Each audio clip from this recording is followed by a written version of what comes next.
And welcome back. And if you thought the Twins were just going to sit back and let today's 3 p.m. trade deadline pass, you were sadly mistaken. The Twins, knowing their weakness, added Sam Dyson to their bullpen. Dyson, who played in 49 games and posted a 2.47 ERA for the Giants, is the Twins' second pitching acquisition before the trade deadline. And on Saturday, they traded for Sergio Romo earlier, and both will be stabilizing the Twins' bullpen and add some postseason experience as they gear up for this postseason run.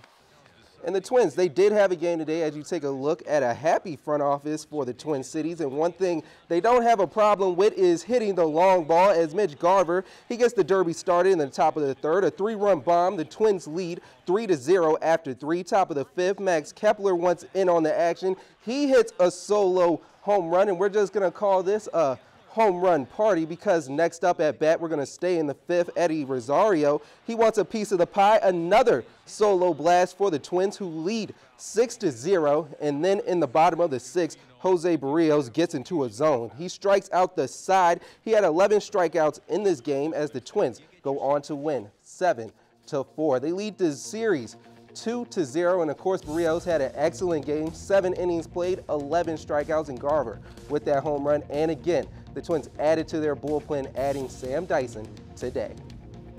And now here is Zach Borg with your Billion Automotive Plays of the Week. Quick reflexes help Keaton Steele get an out in the Canaries' win over Kansas City.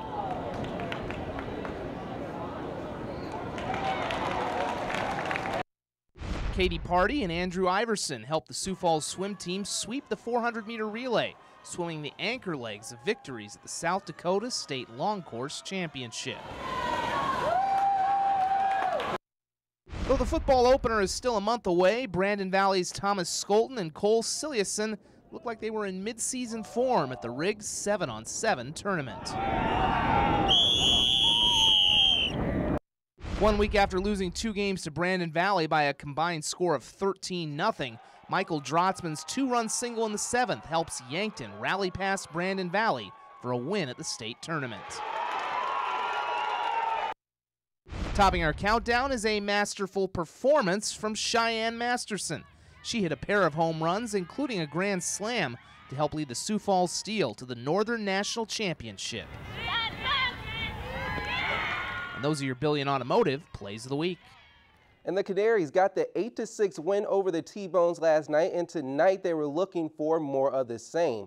But they're actually down 1-0 as we go to the top of the second, and we're actually going to change that because Alea Lago hits a solo homer, and they would tack on another run, and they lead 2-0. After 2, the Canaries have a little bit of momentum as we change from daytime to nighttime. And Jordan Eber, he's going to pop it up to center, but that's going to be an out, but that is all the time that Andrew Ely needed to make it home as he slides right past the catcher. And the Canaries actually are still in a game right now because they lead 6-2 in the top of the 9th. Alea Lago with that home run.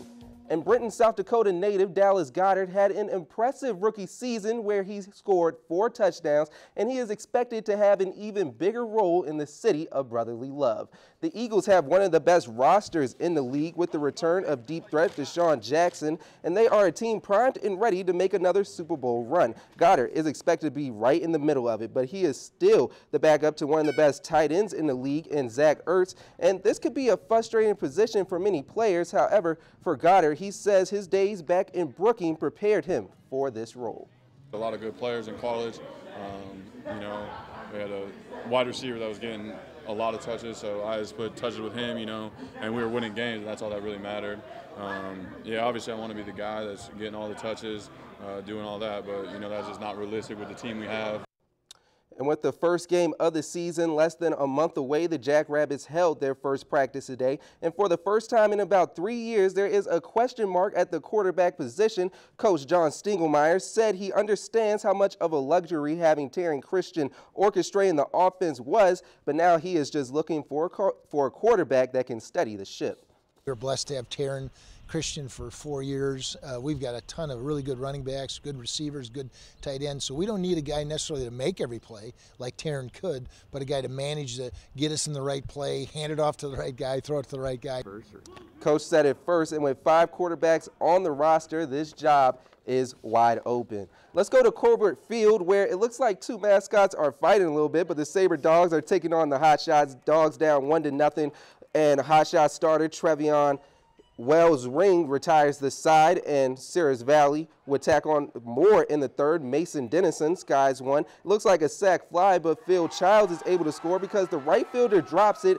Everybody is safe. It's 2-0 Dogs, and not for long, Cruz Taylor, he goes yard. A 2-run bomb as the Sabre Dogs go on to win 6-0. And that's going to do it for sports. We'll be back in a little bit.